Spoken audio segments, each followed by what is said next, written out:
আসসালামু আলাইকুম গাইস। তো সবাই কেমন আছেন? সবাই আশা করছি সবাই অনেক ভালো আছেন। আজকে আমি আর মুশফিক ঘুরতে গেলাম রাজশাহীর নব থিয়েটারে, কিন্তু নব থিয়েটারে যে শোটা দেখবো সেটা আরও 1 ঘন্টা পরে।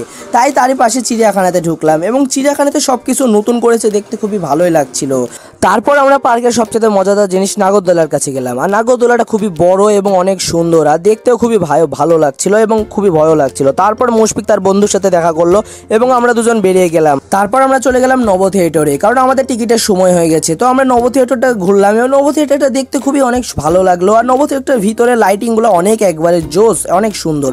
তারপর আমরা তাড়াহুড়া করে চলে গেলাম, কারণ আমাদের শোটা শুরু হয়ে যাবে। তারপর আমরা ভিতরে ঢুকে দেখলাম এত সুন্দর জায়গা, খুবই ভালো লাগছিল। আর আমি আর মুশফিক ওয়েট করছিলাম, কারণ আরো 15-20 মিনিট পর শোটা শুরু হবে। তারপর আমি আর মুশফিক ওয়েট করতে করতে দেখলাম আস্তে আস্তে এগুলা লাইট চেঞ্জ হচ্ছে, আর আমি অনেক এক্সাইটেড ছিলাম কি দেখাবে, কিন্তু আমি জানতামই না এখানে কি দেখাবে। তো এই জন্য অনেকক্ষণ ধরে আমি আর মুশফিক ওয়েট করছিলাম, ভাবলাম কি দেখাবে, খুবই অনেকক্ষণ ধরে ওয়েট করছিলাম। আর লাইটগুলো চেঞ্জ হচ্ছিল, দেখতেও খুবই ভালো লাগছিল, কারণ স্ক্রিনটা অনেক সুন্দর।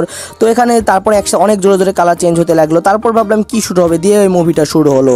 তারপর দেখলাম শেখ মুজিবের ছবি লেখা উঠলো এবং শেখ মুজিবর এবং 1971 সাল বা যত কাহিনী আছে শেখ মুজিবের সব কিছু দেখালো আধা ঘন্টায়। তারপরের আধা ঘন্টায় দেখালো পৃথিবী এবং পৃথিবীর বরফের বিষয়ে কোনো কাহিনী। আর কোনো কাহিনী নাই, একজন কথা বলছিল, বলতে গেলে মোটিভেশন ভিডিওর মতন এরকমই।